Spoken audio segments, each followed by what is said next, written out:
নমস্কার বন্ধুরা, আমি রুই মাছের তেল ঝালের রেসিপি নিয়ে এসেছি। তার জন্য আমার লাগবে মাছগুলোতে নুন হলুদ মাখিয়ে নিয়েছি, টমেটো কুচি, পেঁয়াজ আদা বাটা, টক দই, লঙ্কার গুঁড়ো, জিরের গুঁড়ো, ধনের গুঁড়ো, হলুদ গুঁড়ো আর পরিমাণ মতন লবণ।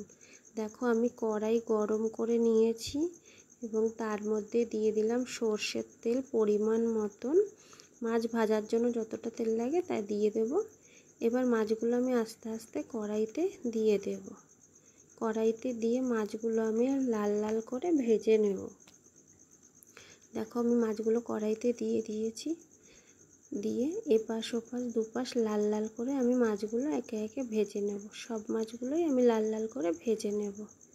তোমাদের যদি আমার ভিডিও ভালো লাগে লাইক কমেন্ট শেয়ার করো, তাহলে আমি নতুন নতুন ভিডিও দেওয়ার জন্য রেডি থাকব।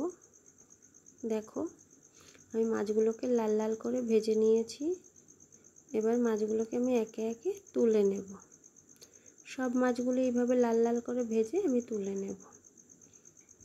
দেখো এবার মাছগুলো আমি লাল লাল করে ভেজে তুলে নিয়েছি। এবার ওই তেলেই আমি দিয়ে দেব পেঁয়াজ আদা বাটা, দিয়ে ভালো করে আমি নেড়ে নেব যাতে পেঁয়াজ আদার কাঁচা গন্ধটা না থাকে, ওই জন্য তেলে ভালো করে ভেজে নিতে হবে। এবার দিয়ে দেবো টমেটো কুচি, পরিমাণ মতন জিরের গুঁড়ো, ধনের গুঁড়ো, লঙ্কার গুঁড়ো, ওর মধ্যে আমি দিয়ে ভালো করে নাড়িয়ে নেব। আর পরিমাণ মতন লবণও দিয়ে দেবো, দিয়ে ভালো করে আমি নাড়িয়ে নেব। দেখো মশলাটা আমার ভালোভাবে কষে গেছে। এবার এর মধ্যে আমি দিয়ে দেব টক দই। টক দই ফেটিয়ে রেখেছিলাম আগে, টক দই দিয়ে ভালো করে নাড়িয়ে নেব। নাড়িয়ে নিয়ে তার মধ্যে আমি পরিমাণ মতন জল দিয়ে দেব।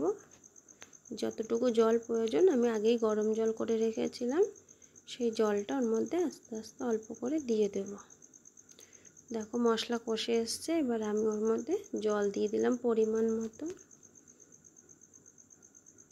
দিয়ে জলটা ফুটে আসলে আমি ওর মধ্যে একে একে মাছগুলো দিয়ে দেব।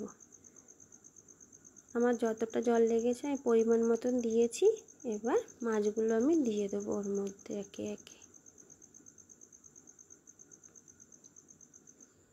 দেখো আমার ঝোলটা ফুটে এসছে, আমি মাছগুলো দিয়ে দিয়েছি আর দিয়েছি কাঁচা লঙ্কা, চেরা কাঁচা লঙ্কা দিয়ে ভালো করে আমি ফুটিয়ে নিয়েছি। দেখো ফুটে এসছে, আমি নামিয়ে নিলাম আমার রুই মাছের তেল ঝালের রেসিপি।